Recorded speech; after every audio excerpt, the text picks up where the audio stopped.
Innal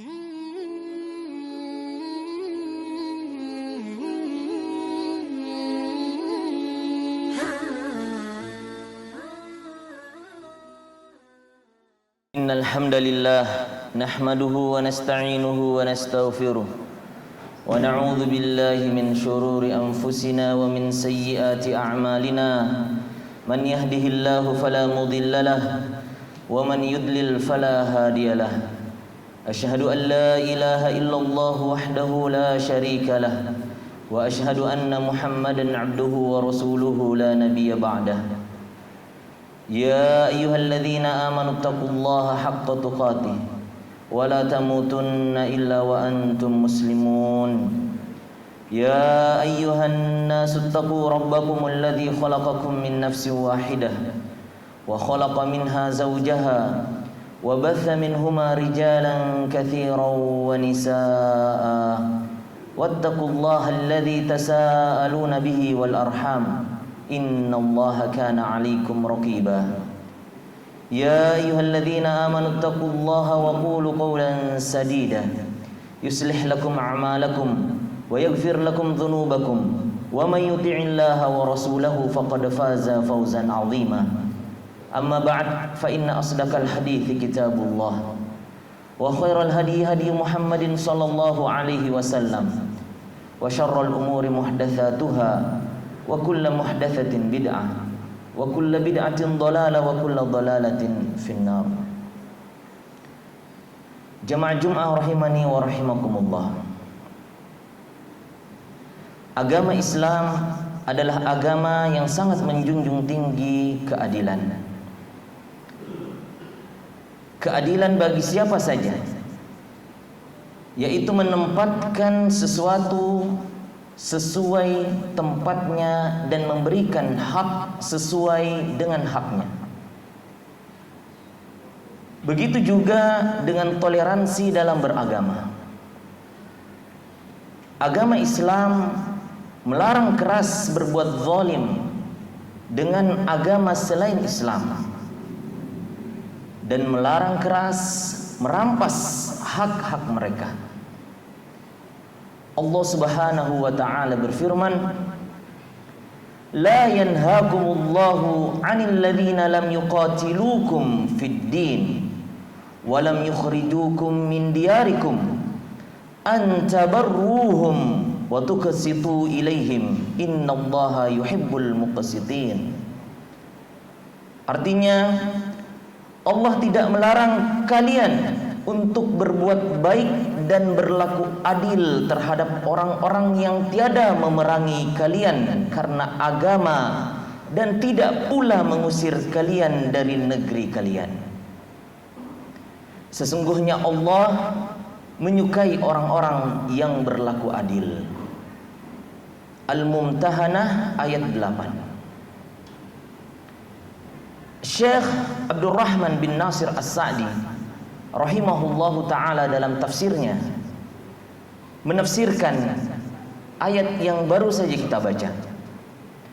Beliau berkata, Allah tidak melarang kalian untuk berbuat baik, menyambung silaturahmi, membalas kebaikan, berbuat adil kepada orang-orang musyrik, baik dari keluarga kalian ataupun orang lain, selama mereka tidak memerangi kalian karena agama dan selama mereka tidak mengusir kalian dari negeri kalian. Maka tidak mengapa kalian menjalin hubungan dengan mereka, karena menjalin hubungan dengan mereka dalam keadaan seperti ini tidak ada larangan dan tidak ada kerusakan. Akan tetapi, jamaah yang dirahmati oleh Allah Azza wa Jalla, toleransi dalam Islam ada batasannya dan tidak boleh kebablasan. Semisal mengucapkan selamat pada acara keagamaan peribadahan khusus mereka, atau ikut dalam ritual kesyirikan dan urusan agama mereka. Tidak ada toleransi dan saling mendukung dalam masalah ini. Kami akan sebutkan beberapa bukti bahwa Islam adalah agama yang menjunjung tinggi toleransi terhadap agama lainnya, dan tentu bukan toleransi yang kebablasan. Di antaranya, yang pertama, ajaran berbuat baik terhadap tetangga meskipun non-muslim. Telah datang teladan dari salaf yang mulia dalam berbuat baik terhadap tetangganya yang Yahudi. Beliau seorang tabi'in dan beliau adalah ahli tafsir.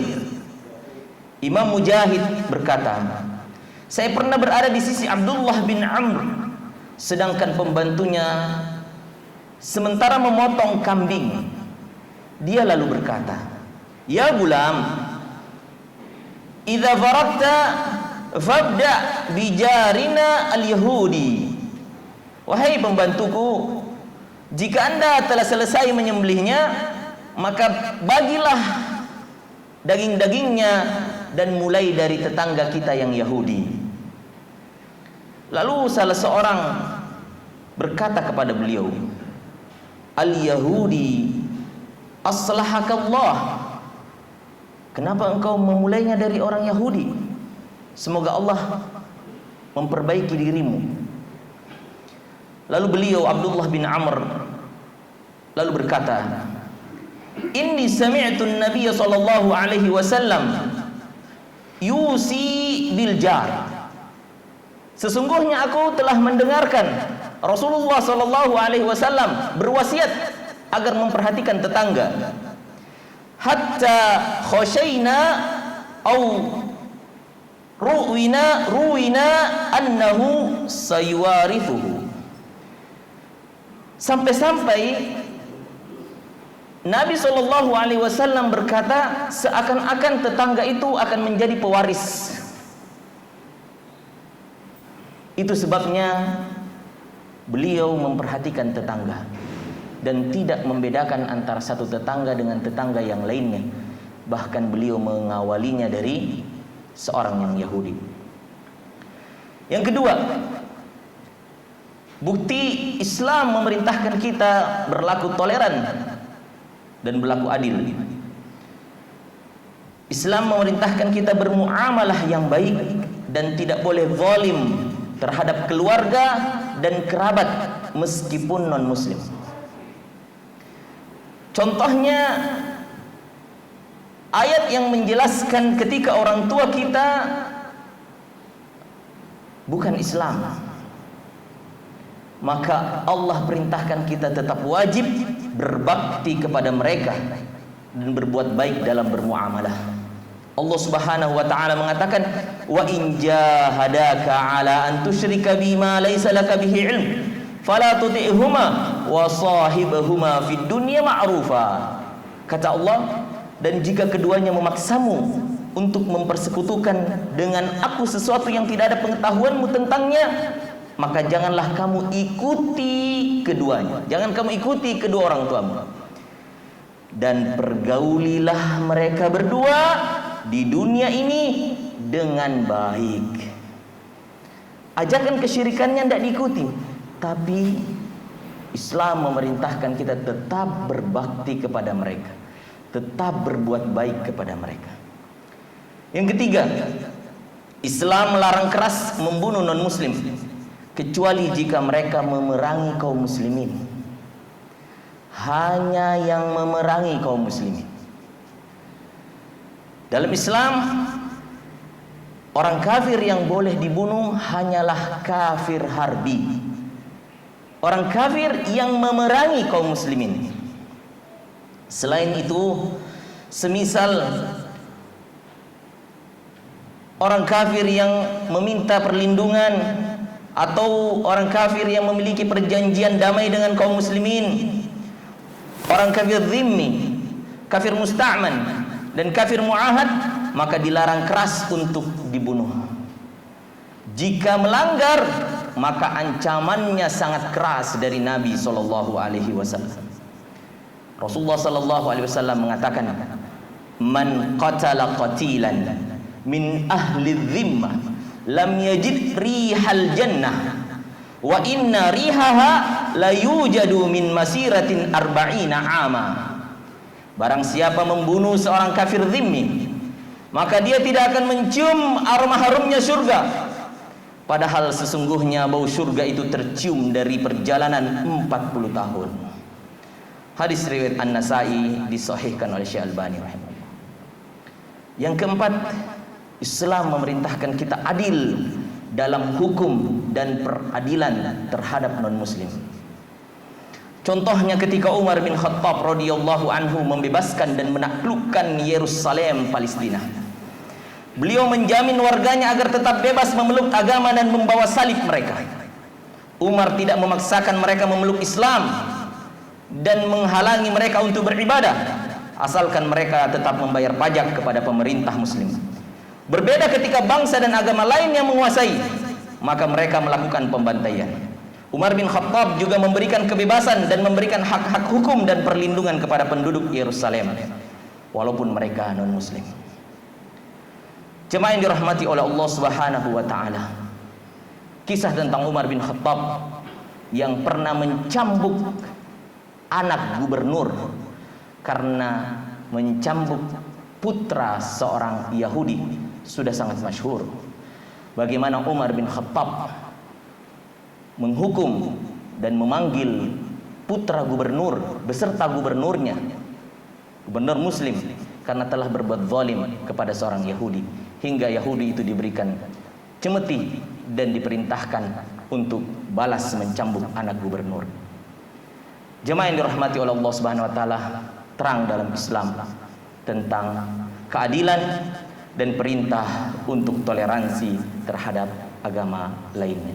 Aqulu qouli hadza astaghfirullah li wa lakum innahu huwal ghafurur rahim.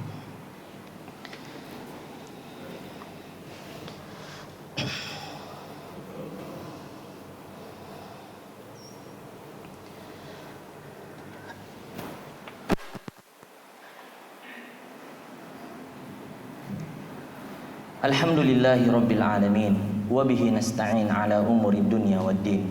Asyhadu an la ilaha illallah khaliqul alamin wa asyhadu anna Muhammadar Rasulullah khatamun nabiyyin. Jamaah Jumat rahimani wa rahimakumullah.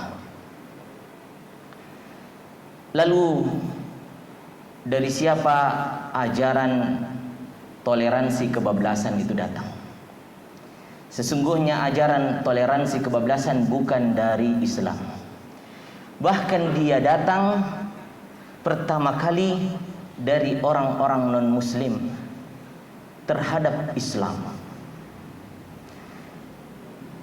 Jemaah yang dirahmati oleh Allah Subhanahu wa taala, suatu ketika beberapa orang kafir Quraisy, yaitu Al-Walid bin Mughirah, Al-As bin Wail, dan Al-Aswad ibnul Muttalib, dan Umayyah bin Khalaf menemui Nabi SAW. Mereka menawarkan toleransi kebablasan kepada beliau. Mereka mengatakan, "Wahai Muhammad, bagaimana jika kami beribadah kepada Tuhanmu dan kalian muslim juga beribadah kepada Tuhan kami? Kita bertoleransi dalam segala permasalahan agama kita. Apabila ada sebagian dari ajaran agamamu yang lebih baik menurut kami dari tuntunan agama kami, maka kami akan amalkan itu.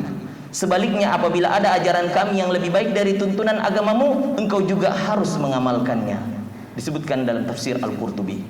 Kemudian turunlah ayat yang menolak keras hal ini.